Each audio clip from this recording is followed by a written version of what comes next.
Picture. Pickle.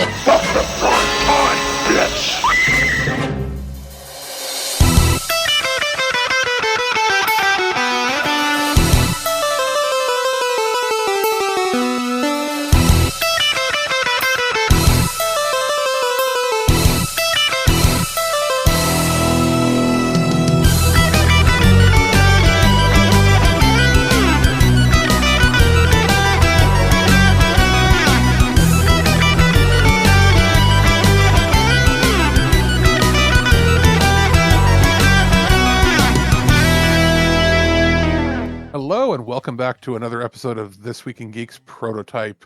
I am Alex, the producer. I'm here with Ken, and we are getting ready for Summer Game Fest, E3, Jeff Fest, not E3, whatever you want to call it, the busiest time of the year for gaming. I mean, busier than... we also have Switch 2's launch at the same time. Very, very true. Like it's a Switch 2 is launching the day before the official Summer Game Fest show, which in itself is vastly approaching, and it's going to be very hectic. And as we do pretty much every year, we try to get like a preview show that we get together and just sort of shoot the shit over what is going to be happening content-wise with us, as well as what we're covering. It's a little less chaotic this year, outside of the fact that Nintendo is launching a console during that week, which is going to be interesting. We do have less of like a big spread of like tons of indie showcases and things to watch. Thank God the pandemic part is over and I don't have to watch like 12 hours, 4 hours of Japanese. Yeah, like over multiple days. They gladly condensed it into like a 3-hour show for one, a couple hours for another. And I was able to sit back in this past week and sort of condense them, watch them. And I was able to get roughly between the two Japanese indie showcases, I think it's 7 games that I think our audience would be interested in. Plus there was the Top Hat gaming showcase. That's one of those indie publishers that's getting a little more buzz lately. So, from there, we've got plenty that we can sort of talk about briefly on that. Like, we're not counting anything that has happened from other indie showcases in between. This is just sort of what we see as the pre-Summer Game Fest showcases. There's going to be a couple more that pop up in the lead up to the official week, and those we'll consider those like our first round of coverage. The plan is to sort of do them either daily or every other day, as we've done in the past. Birdman is going to join us on more of these, I think, because he's more invested now that we got a new console coming. Plus, there's just less craziness going on in his schedule and the rest of ours for that. So, as of right now, as of this recording, which is in the week of, I guess we're just shy of 2 weeks beforehand. What we've got that we know is coming on the 22nd, there's a Warhammer Skulls showcase. I think they did the one last year, right? That was the first time they did that to cover all the Warhammer games, because they spread them out over everything. We won't do a special show on that, but I will watch it, and if there's anything of note, I'll make sure that we make notes of it and put it together for the next time we talk. There's the 6-1 indie showcase. Now that I had never heard of before, and I think it's new. Since it's a celebration of games and developers who make them, you can expect 48 indie titles to be seen in the 75-minute show. Don't know how much overlap there's going to be, because usually there is in these, so I'll make note if there's anything new there. On the 27th, there is a Tiny Build Connect, and that's usually pretty interesting. They usually have a couple fun little things to look at, so we'll sort of group that together with anything that we see from the 6-1 indie show and anything from Warhammer. And then the 29th is Indie Quest. That is a brand new one. It looks like they're going to be showing off a lot of indie JRPGs, so we'll bundle those together. And if there's anything else that comes out in that week before, we'll bundle those together in one little showcase and just maybe do like a brief half-hour thing. And if there isn't anything really of note, we'll just skip it and we'll include it in whatever we do with the following week. But as of the official opening, There will be the accessibility summer showcase that is happening on Summer Game Fest day, just earlier in the day. So we'll definitely be covering that. We'll put that together with our coverage of Summer Game Fest itself and Day of the Devs. So that'll be paired together, everything that happens on day one. We don't have confirmation yet of everything that's happening on the Saturday, but we do know that Wholesome Direct is going to be happening, and Future Game Show should be happening that day. And that's usually where they throw one more indie one in there. So we'll put those together into one. And then the other big one that I'm pretty sure Birdman will be on with us will be the Sunday show, which is the Xbox Game Showcase with the Outer Worlds 2 direct right after that, and the PC Gaming Show. There's usually Devolver that either pops up on the Summer Game Fest day or on the computer game show day. So we'll see what happens there. And then we know that there's probably going to be something else that pops up, either Nintendo, likely Nintendo themselves, but like, you know, they'll pop up with somebody. There probably won't be an Ubisoft show because we know what's going on with them. Turmoil. Ubisoft is on fire. Yeah. Again. But there is still a possibility of Sony popping up or something else to that extent around there, and we'll see what happens. But that, you know, it's less shows that we're going to have to do. It's not going to be like 7 days like we've done in the past, but expect, you know, probably 3 or 4 different shows, and we'll do like a roundup at the end to talk about everything. And that's sort of where we're at in terms of just an update there. We may as well sort of just jump into, before we discuss like what we're hoping to see or anything. I'll just mention the few games that I highlighted out of those Top Hat and the Japanese and Playism showcases. And I'll just mention them. You can go look for them. I probably won't upload them directly to the trailers because these might end up showing up at the other showcases as well. At the end of all of the Summer Game Fest stuff, I'll make a highlights reel of all the trailers and I'll pop that up on our YouTube. So if anybody wants to just see all the things that we've talked about, and, you know, have an idea of, you know, where might be coming that you're interested in, I'll put them all together in one just to make it a little easier on everybody's, you know, watch lists. But for the Top Hat show, there was the Backworld, a lot of stuff this year from what we've seen indie wise, both Japan and in the West. A lot of like Earthbound and Undertale inspired RPGs and adventure and fantasy looking action games. So Backworld is given similar to that. Development time. Development time and just the quirky weirdness and, you know, the uniqueness of it all. Backworld was one of the ones I highlighted that looked pretty neat. Paper Animal Adventure, which looks like a mixture of Paper Mario and like an RTS or something. With an overworld that would look kind of interesting. Windswept, which is a platforming game where you play as a duck and you're like teaming up with other animals to like jump around. Think like it's not like a mixture of like Mario in the verticality of it, like a 2D Mario, where you're like climbing up things, but a little bit of, I guess, a little bit like Donkey Kong meets DuckTales in there too. So yeah, it looks interesting. Tales of Tuscany, which is a new title from the same people that we've covered, I think, their first game before, but it was like an indie title that looks pretty interesting, but again, Undertale-y looking. And then the Japanese indie showcase was not nearly as many. But thank God it was only 3 hours, but also not nearly as many things I thought would be likely coming to the West at all, or that would be interesting and that didn't look like they would be like horrifically jank. But what I got was cat golf, where you're basically golfing with a cat ball. There was Shojing, which is another cat game. There's cat themes here, people, and it's a runner where you're trying to jump through obstacles as a cat. Okay. Crescent Tower, which is a JRPG / roguelike sort of mixture, has a mixture of like 8 and 16-bit graphics. Looks pretty decent and interesting. And then Neko Odyssey, which was a cat adventure game that has a lot of charm with it. And for the Playism one, there was Motron Wreck, which I think is going to be a big hit, especially like in the indie crowd.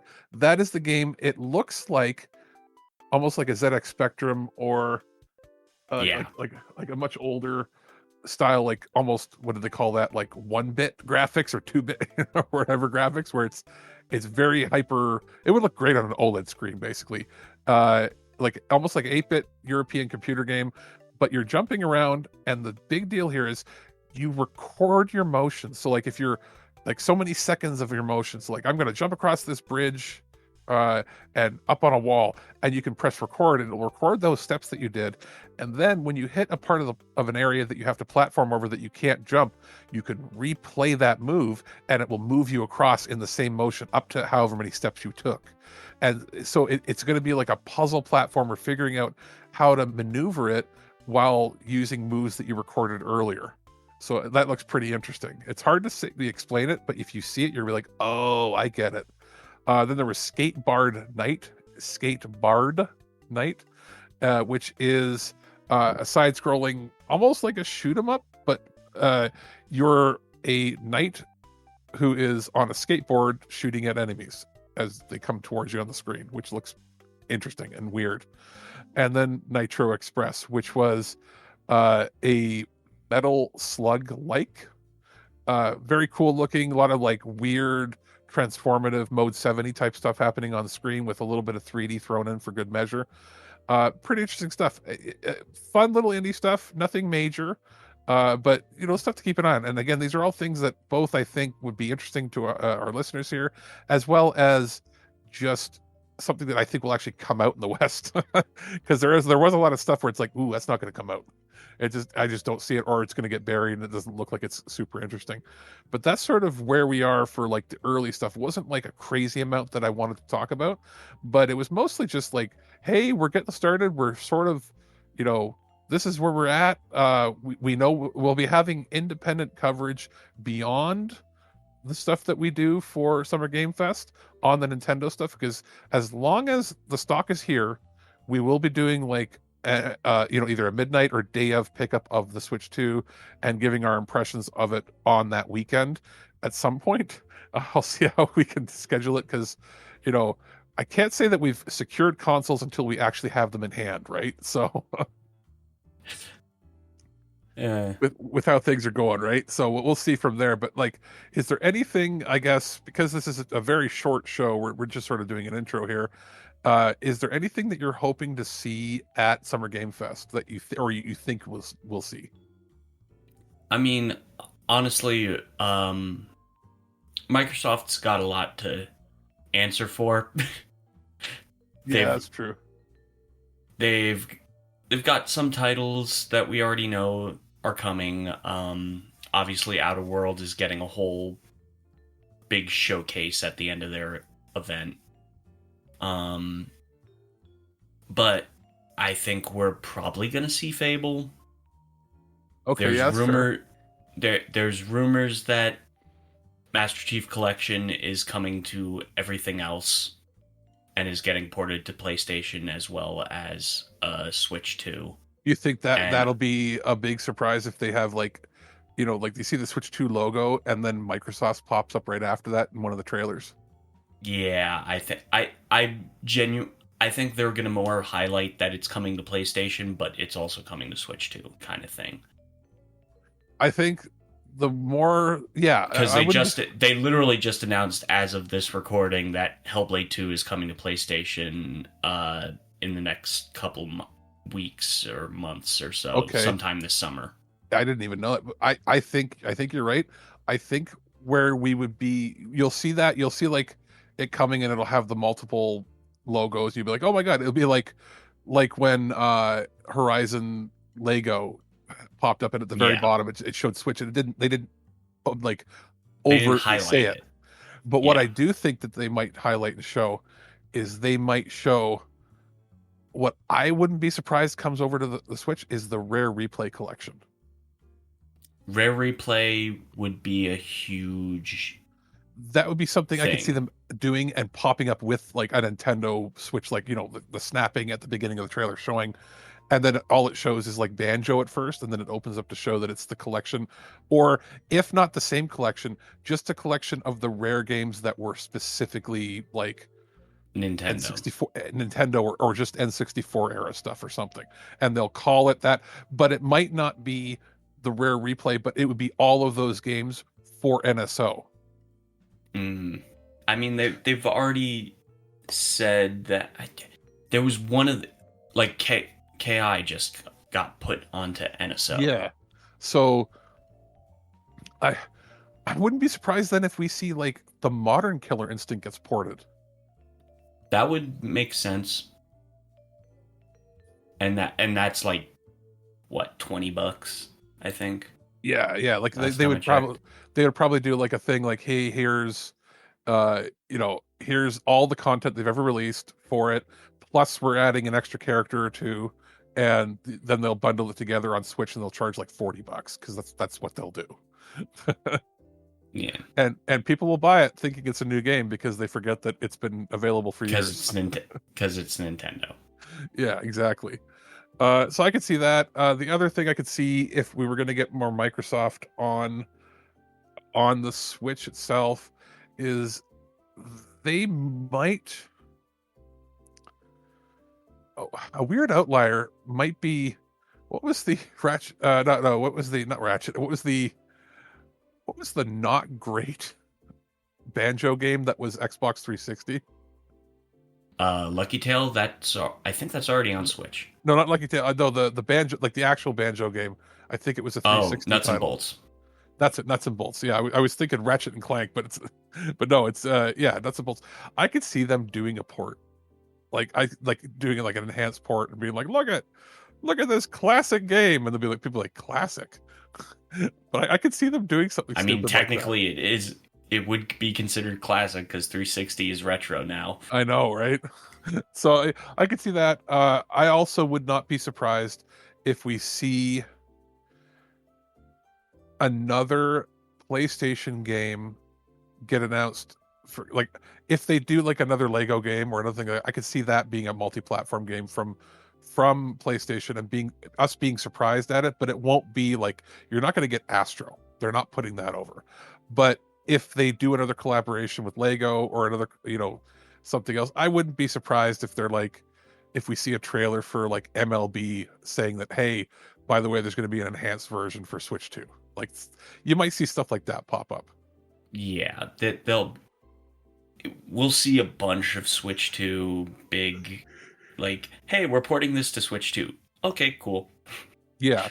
Well, you'll see a bunch of that. You might see stuff that might have been pushed into next year might get a trailer showing now we're also developing for Switch.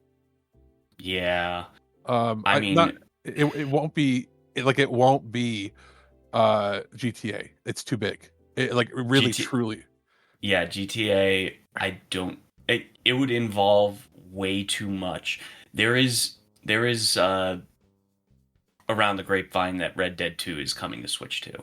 That's a 50 gig game, and we've seen that a lot of the games that are like 50, 60, 70 gigs on PS5 are able to be shrunk down to about 25 to 30 on Switch 2. But yeah, because you're basically using DLSS to bring it up to you're using DLSS modern resolution. It's on a more efficient architecture, so you can do that. And you're probably doing the assets at 1080p instead of 4K, and then just scaling, right, like you said. But I have a feeling that GTA 6 is going to be like 150 gigs. It's going to be... Oh, GTA 6 is... buying a physical copy of GTA 6 will be fucking worthless. Yeah, like they're not going to go like, hey, it's on 200 gig discs. They're not going to do that. It's going to be... I don't think they'll do like just the 100 meg loader. I think it'll be probably 40 or 50 gigs on a disc, and then you download the rest. But it's going to be I think you maybe get the online. That's what I'm thinking.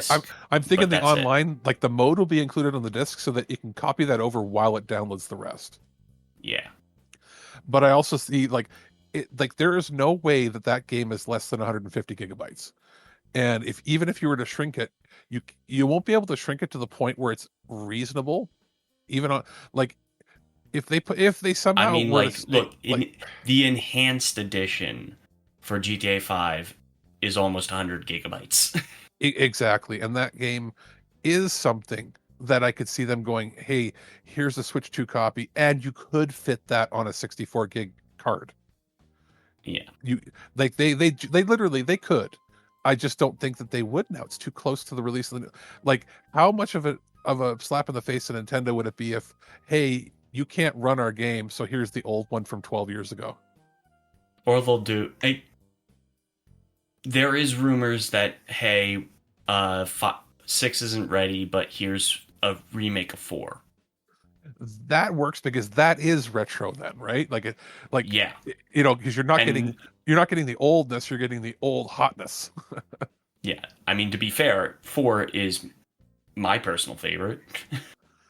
And so I mean, like I've only ever really played, like I've played them all, right? Like I've popped them on, messed Of around. course. As far as story driven stuff that I've actually like gotten fairly decently far in, I only ever did that with Vice City. So like this feels like it's going to be my So re-entry point. you're fully in on 6. Yeah, you're coming back. Exactly. Home, basically. I'm coming back to where I was back when I was in high school, right? So that'll be interesting for sure. I think we have to see something from Exodus. The people that are making Exodus are the old BioWare people, right? And they've been pumping out more stuff. Like it's time to show that off. At Summer Game Fest, it was revealed there, so I could see them doing something with that. I wouldn't be surprised if we see a new trailer for Mind's Eye. That's the game coming in June from the original. I think he was the original director, or he was the producer, like the main guy for everything up into GTA 5, and then he left to make a new company. So we'll see something like maybe like that there. As far as like big surprises, it's kind of hard to tell what would be a big surprise right now, because like would we be surprised if we finally saw something from the new BioShock when we know it's been announced like 7 years ago? Like a lot of the things hell, just give us the when is that Ken Levine game coming out? Exactly. Like what was it? Is it Lazarus or something? Yeah, Lazarus. No, not Lazarus Effect. That's the movie. Lazarus Rising or something Lazarus. Yeah, like so there's that, then there's the the other the other one there. Like so like there's a lot of titles that we would be surprised to see, but that have been announced for like several years. I don't know what else is like. Everything leaks nowadays, right? So it's hard to tell what could actually be held as a secret till now. It would have to be like a medium budget title within a studio, right? Like I think all the big titles, we kind of know what's happening. Yeah, and but then again, we don't know. Like there are some studios within the big companies that we really don't know, right? Like Sony could pop up with something, and they kind of have to, because what? Outside of Marathon, we have nothing from them. We know nothing from them at all.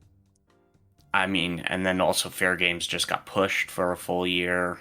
Yeah, like there's got to be like they own like 12 studios, and we only know of one game. Well, to be fair, there were 14 live service games they were building, and like 7 of them are gone.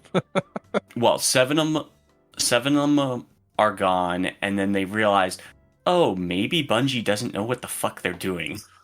Yeah, well, when a lot of the key Bungie people have left to form other companies, right? It's like a shell of a company.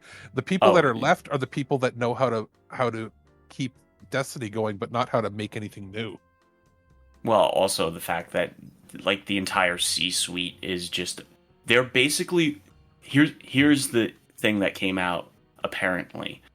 The C-suite is waiting till the middle of next year, because that's when their payout happens. And then they're just bailing. And then they're bailing as soon as they get their payouts from the deal. From the buyout. That doesn't surprise me at this point, unfortunately. So yeah. So they're basically just crossing their fingers and hoping Marathon lives until next summer. And then we'll see what happens. Bungie will get broken up into a few, like they won't shut the studio down entirely. Bungie will basically be deteriorated, and the people that worked at Bungie will go to other PlayStation Studios. They, That's exactly what's going to happen. because I believe they're the largest studio they have. They have more people working there than any other. So Yep. I could see them splitting it into like 3. You have a support studio that does support for the games that are live service already, and then you'd have a couple that could work on a few other things if they want to, and then see what happens. Because it's too big of an acquisition for them to just cut their losses. They Right. can't just shut it down. They're not going to fire everyone. That would be insanity. Yeah, but it is going to be. There's going to be some pains involved. Oh yeah. But yeah, so I mean, beyond those, I'm trying to think if there's anything. I mean, it's about time that we see a teaser from something more at BioWare regarding Mass Effect, because they have been in full production for a couple of years already. Yeah, I mean, but who knows, right? We'll get a tease at Jeff's thing probably, and then like when N7 Day happens in November, they'll do a big blowout. Yeah, it's probably too soon for anything from Final Fantasy VII Part 3, unless they want to reveal a title. Yeah, which could happen. I mean, 7 Part 3 is next year, most likely. Yeah, very, very, very likely it'll be like next year holiday season. Yeah. As it stands now, we're likely to see Final Fantasy IX from them because of all the stuff that's been coming out. The FF9 remake is so... They have been teasing this so hard. Well, obviously because everyone knows because of the NVIDIA leak. And it's the last major game from that leak that hasn't been shown, but everything else was confirmed, right? So yeah. So it's like, come on, just announce it, guys. From a 4 or 5 year old leak, it's the last one left, and every single other one was real. So yeah, yeah. So we're probably that. It'll be after the a day after technically the release of the Bravely game. So I would assume we're also going to see like a date for Dragon Quest 1 and 2. I would say probably June. Maybe an update on 12, because it's been years and years. So either that or well, to be fair, they kind of had to start over in some degree because of the new producer. That's true. So we might see another. I mean, the thing everybody's hoping for is a Chrono Trigger thing. I think that's too soon. That would be like a Game Awards type of thing. If it's either Game Awards or Gamescom. Yeah, or because I think, like, as much as people think like, oh, Tokyo Game Show, that Chrono Trigger is bigger in the West. Yeah, I would say if they're going to show it off this year, it would be Gamescom. Gamescom or a reveal at Game Awards, yeah. Because I think that Chrono Trigger is dependent on how far along Final Fantasy VII is. Yes. If they're ready to show more of 7, or depending on how much money they're putting into the FF9 game.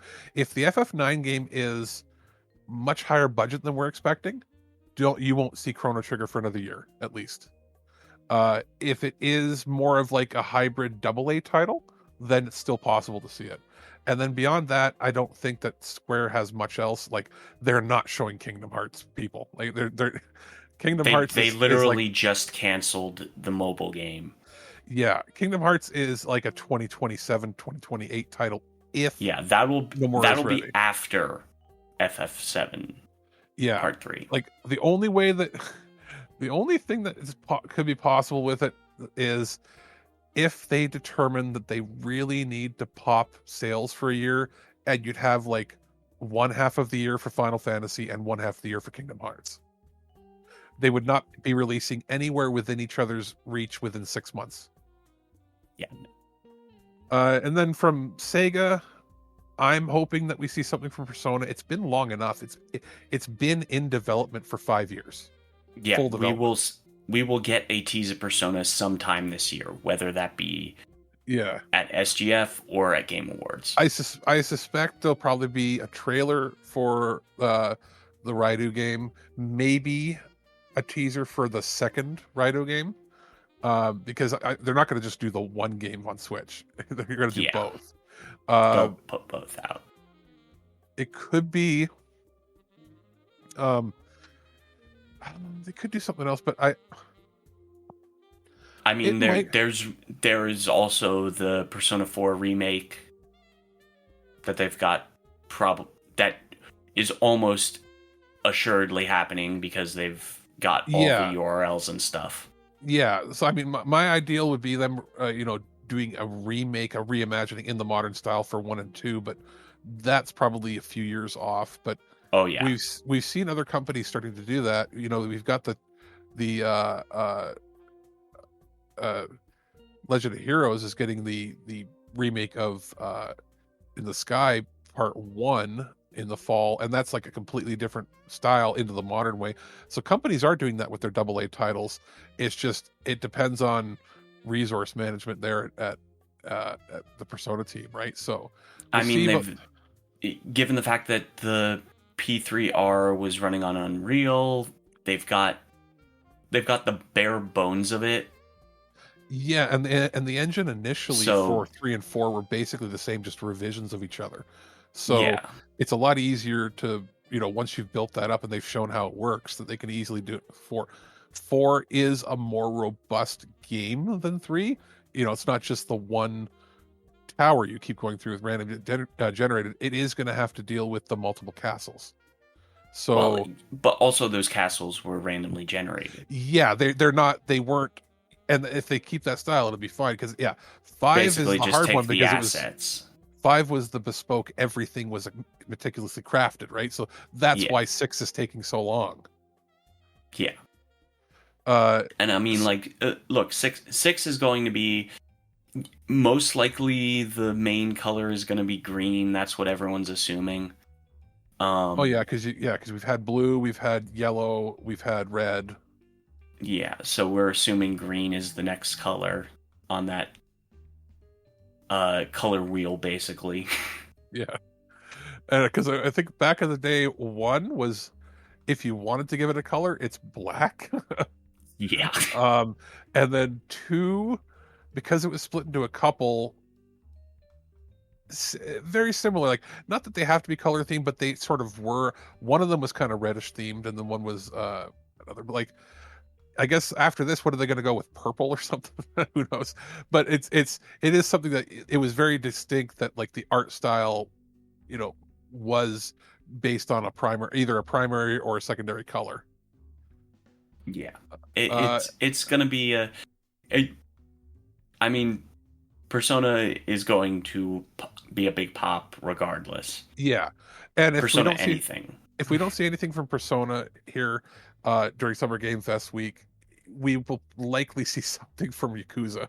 Like, cause they have like 2 games a year at this point, right? Well, and I mean we'll probably, after Switch 2, I think it's probably like maybe a 6-month window that Zero Director's Cut is going to have on Switch 2, and then it'll come to everything else. We'll probably have an RGG Studio Direct come sometime after Gamescom and before Tokyo to show off a new game. Yeah. They'll probably show off the new game. They'll probably say, hey, Director's Cut is coming December or November. And if they don't have a new game, quote unquote, what we will probably see is Like a Dragon 7 and Infinite Wealth ported to Switch 2. Yeah. They won't wait like 2 or 3 years to go in order. They're likely going to go, because Kiwami's already Zero. out. Kiwami's already out. They might say, hey, Kiwami's got a free patch to upgrade, or a $10 upgrade or whatever. But it's going to be Kiwami. Like, they've already got Kiwami 1. They might announce 2, but like they're not going to wait. 2 will probably be able to run on Switch 2, but like, that's the thing. Kiwami 2 runs on, I think, 6's engine. Yeah, and that's the same, I think, that 0 does. 0 runs on 5's engine. Is it? Oh, that's right. It was right before. Okay, so yeah, like we will probably see 7 and 8 out before anything else at this point, because they'll get those ported, because they know that, especially in Japan, that's an easy port. JRPGs, they also, because they're turn-based, you won't be relying on, like, if there's a worry about getting the 60 FPS working, because those engines are not the most optimized. Uh, Yeah. or we get Pirate Yakuza ported, which is very well. It's the most optimized as far as Well, running on hardware. they've been working on that. They've been working with that engine for now 4 or 5 years. Yeah, because that is the 6 engine, but highly optimized. It's Yeah. the same one I think that they used on Ishin, I think, and Yes, Ishin's remake. Yeah. which again is like a revision of what they were doing with the Judgment. Judgment is the one that was like there was frame rate issues because they were having issues with that when they were, it was the Well, first game they were, Judgment was like, let's make this as pretty as goddamn possible. let's make it pretty and also 4K when like systems were having issues, scaling to that. Yeah. But yeah, so we'll see something there on that front. As far as other companies, it's really hard to tell at this point because, again, a lot of stuff's been announced that we haven't seen gameplay of that we're probably going to see. There's probably going to be a few surprises. I would assume he's got a couple I'm things up his assuming sleeve. Level 5 will actually date all the stuff that they've had sitting in the wings. Yeah, and there's going to be a few Western developed games that are popping up that are surprising. We'll probably see, my predictions, we might do another one of these as we get closer if we see any rumors pop up. But my prediction is there will be 1 or 2 games that we look at and go, those aren't going to be what they show. Like we're going to get like a Cyberpunk where we like remember the original Cyberpunk where it was the girl with the blades out and all. We're like, wow, the graphics are insane. And you look at it now, you're like, wait, the game didn't even render at those graphics like 7 years later. so like there's going to be a couple like those like concept arty games that pop up. He probably will get another studio announcement, like a new studio popping up. There's going to be some grandstanding about like we're standing up for developers because he always does that. And yeah, well, we fired. We are continuing to see the firing of many people in the industry, and it's become we are possibly in the middle of a AAA video game crash. I think because Jeff has had a bigger focus on trying to get more indie stuff on there, and that's true. It's good on him the last year or so. I think because we saw a brief snippet of it at the Nintendo thing, I think we're probably going to see a date finally for Silk Song at his Summer Game Fest. That'll be one of his big. Well, the rumor is it's probably sometime this summer because there's a playable demo at some museum in August. Exactly. So that's he'll have something there to show, and that would be something that probably has like that's the pop. Yeah. For as far as indie stuff, and then there will be something from one of the AAAs that comes out of nowhere, and we'll be like, "What?" Because he usually gets at least one. And yeah, that's pretty much all. Like without rambling too much, that's sort of the preview. There hasn't been a ton for the indie stuff right now. The rumblings we've seen as far as like in the indie international circuit, a lot of like Earthbound and quirky Undertale style JRPGs. And Hades likes. Yes, Hades likes are now starting to pop up more and more. So I guess that's pretty much it. Thanks for sticking around. This is sort of our pre-show preview. This is the lead up and sort of just predictions and general discussion of what we think might be coming up over the next couple of weeks. Summer Game Fest officially starts in 2 weeks' time, but next week there will be more stuff coming up. We will do an episode if we see that there's stuff that we really should talk about. If not, we'll carry those notes forward into our coverage of what happens for the opening for Summer Game Fest, and we might do like a little brief, here's a snippet catch up before we do the major stuff. So that's sort of it. You and I, Ken, will be on most of those, I think, as long as our schedules align, and we're going to try to get Birdman on at least 2 of them, maybe a third, so he should be on with us for the Summer Game Fest one and for probably the Xbox one, and then maybe a big roundup at the end so we can catch him up if he doesn't end up watching the rest of the stuff with us. So I guess that's going to be it. We'll keep you informed as to what's going on schedule wise. We've got plenty of cool stuff coming up on the show, not just for the prototype, but for the regular show and for a lot of other stuff that we're prepping for the summer. But As it stands now, we've got a pretty interesting and exciting prototype schedule coming up for the first few weeks of June and into the summer vacation break. So that's it for now. We'll be back probably next week, if not the week after, right here on thisweekingeek.net.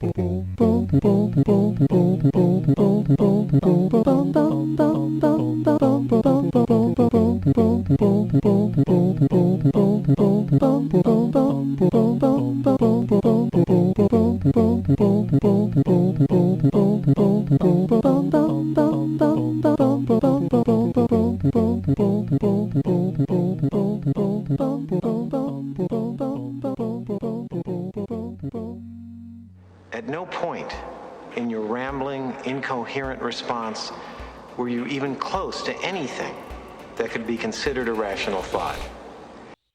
Thanks for listening to this episode of This Week in Geek. Hungry for more? Check out our website at thisweekingeek.net. You can subscribe to the podcast, browse our Twitter and Instagram, and leave your thoughts on today's topics. If you'd like to give us some feedback, send us an email at feedback@thisweekingeek.net. Tune in next time, and remember, lower your shields and surrender your listenership. We would be honored if you would join us. Thank you for your cooperation. Good night.